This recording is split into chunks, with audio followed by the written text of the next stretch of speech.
बांटने की योजना को अफवाह बता दिया गया है और अब कार्यकर्ताओं में भारी आक्रोश है। आक्रोश होगा भी क्यों नहीं।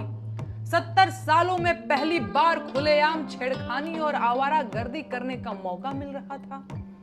दूसरों के घरों में सिंदूर लेकर जाने का अवसर बन रहा था। मन में पराई औरतों को सिंदूर की डिबिया देने के सपने पल रहे थे, पर सब पर पानी फिर गया। लफंगों ने मन ही मन कितने सारे डायलॉग गढ़ लिए थे।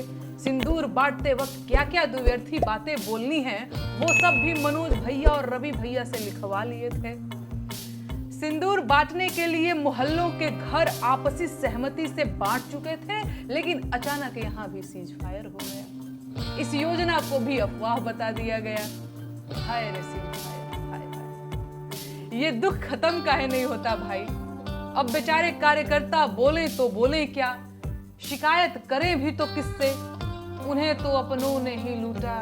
खैर, योजना शुरू होने से पहले ही सिंदूर की डिब्बियों की शॉर्टेज हो चुकी थी। बेचारे कार्यकर्ता कुर्ते की दोनों जेबों में सिंदूर की डिब्बियां भरकर टहलने लगे थे। कार्यकर्ताओं में एक नई उमंग, एक नया उत्साह दिखने लगा था।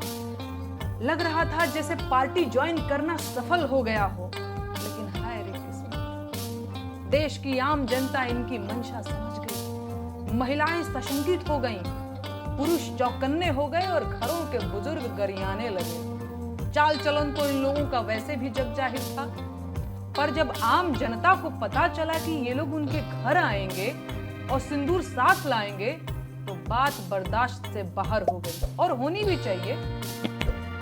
क्या पार्टी वालों को यह नहीं पता कि पराई औरतों को सिंदूर नहीं दिया जा सकता? क्या पार्टी के नेता अमेरिका और लंदन से आए हैं कि वो इस देश के धर्म, रिवाज और परंपरा को नहीं जानते?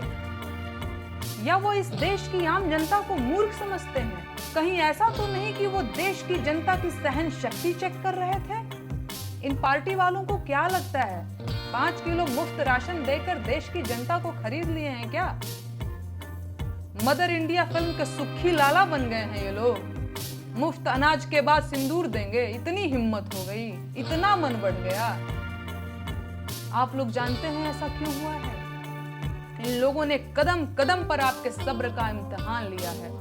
पहले रोजगार देने के नाम पर वोट लेकर सरकार बनाई, पर रोजगार नहीं दिया। फिर काला धन लाकर 15 लाख देने का वादा किया और उसे भी जुमला बता दिया।